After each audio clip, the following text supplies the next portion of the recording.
Celebrimbor, one of the most important characters of the Second Age, creator of the Doors of Durin and the Three Rings of the Elves. Like many notable elves of the Second Age, Celebrimbor was born in Valinor. While we don't have an exact date, we know it was prior to the Year of the Trees 1495. His father is Curufin, the fifth son of Feanor, the creator of the Silmarils. When Feanor convinces the Noldor to leave Aman for Middle-earth, Celebrimbor is among those who follow his grandfather. While we don't know for certain, this makes it entirely possible that he takes part in the kinslaying at Alqualondë, where many Teleri are killed in order for Feanor's elves to take their ships. Celebrimbor's mother stays behind in Valinor.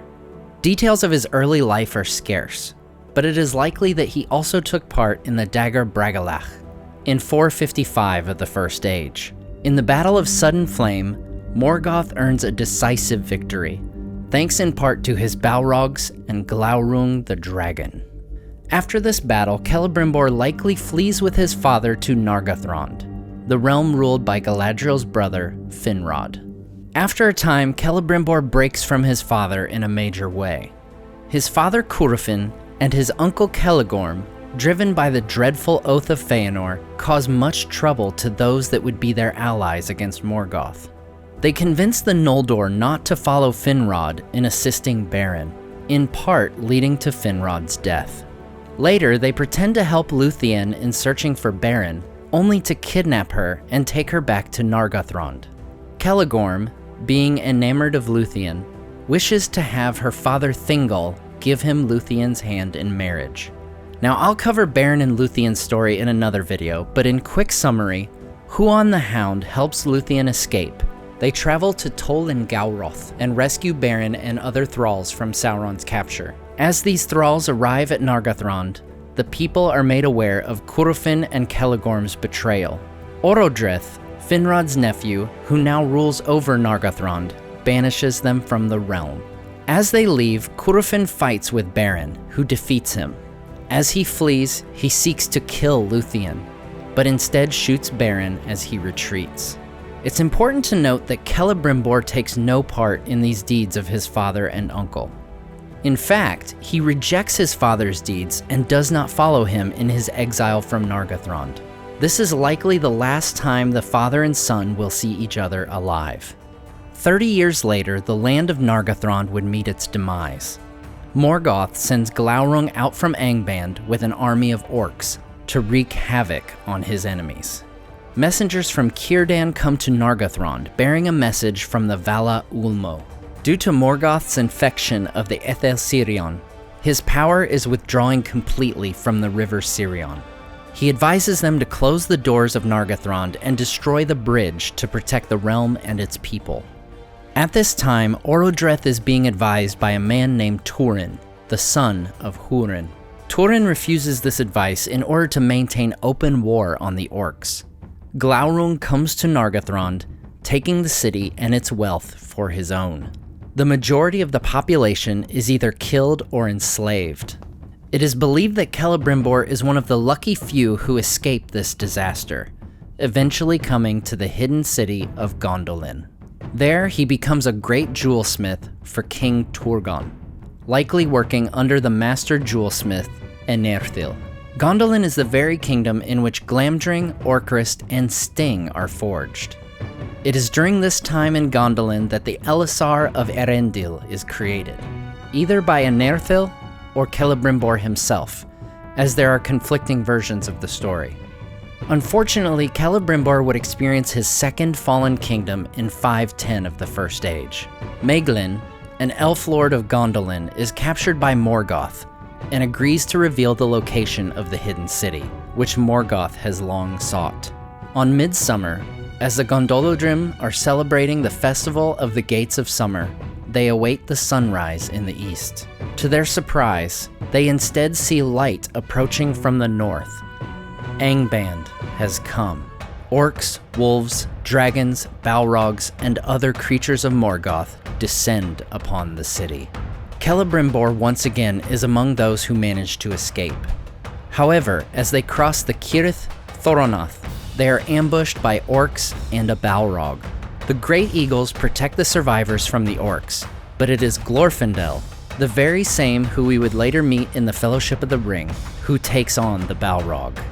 He kills the servant of Morgoth as they both fall to their deaths in the abyss below. We don't know exactly what happens to Celebrimbor after he escapes the fall of Gondolin. In all likelihood, he would make his way with the other exiles to Nantathrin, the Land of Willows, before settling in the havens of Sirion. From there, he could have taken part in the War of Wrath that ends the First Age, but we can only speculate. What we do know, however, is what he does afterwards in the Second Age. He initially lives in Lindon, under Gil-galad, now the High King of the Noldor. However, after 700 years, he decides to leave Lindon and eventually comes to the area west of Moria. There, he establishes the realm of Eregion and its capital, Ostin-Ithil, in 750 of the Second Age. At this time, Galadriel and Celeborn leave their dwelling at Lake Nanuiel and live for a time in Eregion. Speaking of Galadriel, in my video on her, I described what I consider to be the most likely story regarding the Elisar, the elf stone which she gives to Aragorn. However, in another version of Tolkien's works, it says that rather than receiving the original Elisar from Gandalf when he returns to Middle-earth in the Third Age, she actually receives a second version of the Elisar from Celebrimbor. The other tale runs so, that long ago, ere Sauron deluded the smiths of Eregion, Galadriel came there, and she said to Celebrimbor, the chief of the elven smiths, "I am grieved in Middle-earth, for leaves fall and flowers fade that I have loved, so that the land of my dwelling is filled with regret that no spring can redress." "How otherwise can it be for the Eldar, if they cling to Middle-earth?" said Celebrimbor. "Will you then pass over sea?" "Nay," she said, "Angrod is gone, and Agnor is gone, and Felagund is no more. Of Finarfin's children I am the last, but my heart is still proud. What wrong did the golden house of Finarfin do, that I should ask the pardon of the Valar, or be content with an isle in the sea whose native land was Aman the Blessed? Here I am mightier." "What would you then?" said Celebrimbor. "I would have trees and grass about me that do not die, here in the land that is mine," she answered. "What has become of the skill of the Eldar?" And Celebrimbor said, "Where now is the stone of Erendil, and Anethil, who made it, is gone."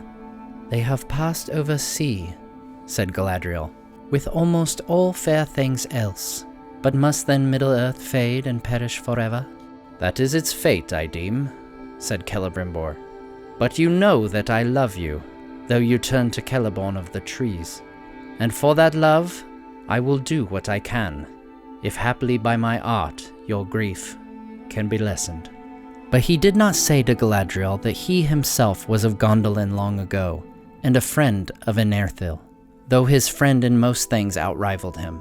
Yet if Enerthil had not been then, Celebrimbor would have been more renowned. Therefore he took thought and began a long and delicate labor, and so for Galadriel he made the greatest of his works, save the 3 rings only. And it is said that more subtle and clear was the green gem that he made than that of Enerthil, but yet its light had less power. Radiant nonetheless was the Elisar of Celebrimbor, and he set it within a great brooch of silver, in the likeness of an eagle rising upon outspread wings. Wielding the Elisar, all things grew fair about Galadriel, until the coming of the shadow to the forest. But afterwards, when Nenya, chief of the 3, was sent to her by Celebrimbor, she needed it, as she thought, no more. And she gave it to Celebrian, her daughter, and so it came to Arwen and to Aragorn, who was called Elisar. Celebrimbor is not only the Lord of Eregion, but also the leader of the Gwaith y Myrdain, the people of the Jewelsmiths. These elven smiths become so great and their work so renowned that they earn the respect and friendship of the dwarves of Khazad-dûm. Celebrimbor, together with the dwarf Narvi, craft the Doors of Durin that serve as the west gate to Moria. These two, both friends and the greatest craftsmen of the Second Age, Inscribe the door with the elvish instruction, "Speak, friend," and enter. During this time of peace and prosperity, the doors would remain open, allowing for open trade between the dwarves and elves. Around 1200 of the Second Age, a visitor comes to Ostin Ithil, calling himself Anatar, Lord of Gifts. He claims to be an emissary of the Valar, and offers to share his knowledge with the smiths of Eregion. This visitor is none other than Sauron in disguise. Under his tutelage, the Gwaith y Myrdain make the Rings of Power. The 9 for men and the 7 for the dwarves are made with Sauron's participation. However, Celebrimbor and his smiths also create 3 rings without Sauron. They craft the rings with the desire of understanding, making, and healing, and granting the power to preserve all things unstained. The 3 rings are finished in around 1590 of the Second Age. Celebrimbor himself names the rings: Vilya, the Ring of Air; Narya, the Ring of Fire; and Nenya, the Ring of Water. 10 years later, in 1600, Sauron returns to Mordor, where, in the fires of Mount Doom, he forges the One Ring to rule them all. Though Sauron's effect doesn't taint the 3 rings in the same manner as the 16, they were still created in the manner he taught. Thus, they still fall under the power of the One. This is why, after the One Ring is destroyed, the power of the 3 fades. They are still bound together by their creation. As soon as Sauron puts on the One Ring, with the intention of dominating those bearing the lesser rings, the elves who possess the 3 are alerted to his treachery. Celebrimbor prepares for war. Believing it to be the safest strategy, he sends the 3 rings away. Vilya and Narya are sent to Gil-galad and Círdan in Lindon.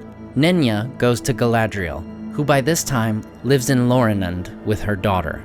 In some versions of Tolkien's story, it is said that Celebrimbor at some time also gave a ring of power to King Durin III of Khazad-dûm. This would mean the ring that would one day belong to Thror and his son Thrain is the only of the 16 to not be gifted by Sauron himself. Sauron makes his way with his forces to Eriador. 95 years after creating the One Ring, he attacks Eregion. Gil-galad sends a force out of Lindon under the command of Elrond to aid Celebrimbor.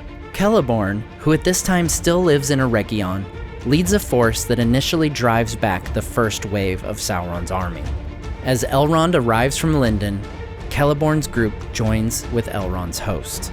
Unfortunately, as Sauron marches on Eregion, his army greatly outnumbers Elrond's, forcing the elf to retreat and preventing him from returning to defend Eregion. By 1697, the capital city of Ostin Ithil falls to Sauron. Celebrimbor leads a last defiant stand against Sauron on the very steps of the House of Myrdain. Overwhelmed by superior numbers, the Lord of Eregion is taken captive by orcs. He is tortured into revealing that the 16 rings are held in a safe in Eregion, but refuses to disclose the locations of the 3. Tolkien says this of the 3 elven rings: "And of all the elven rings, Sauron most desired to possess them, for those who had them in their keeping could ward off the decays of time and postpone the weariness of the world." In the end, Celebrimbor is shot with orc arrows until dead. Sauron orders his body to be set on a pike, to be used as a banner as they turn to eradicate the army of Elrond. Elrond is sure to be overrun and destroyed, but at that moment, help comes from the east, as the dwarves of Khazad-dûm and the elves of Lorinand attack Sauron from behind. As Sauron turns to face these new adversaries, Elrond is able to rescue what remains of the elves of Eregion and escape north.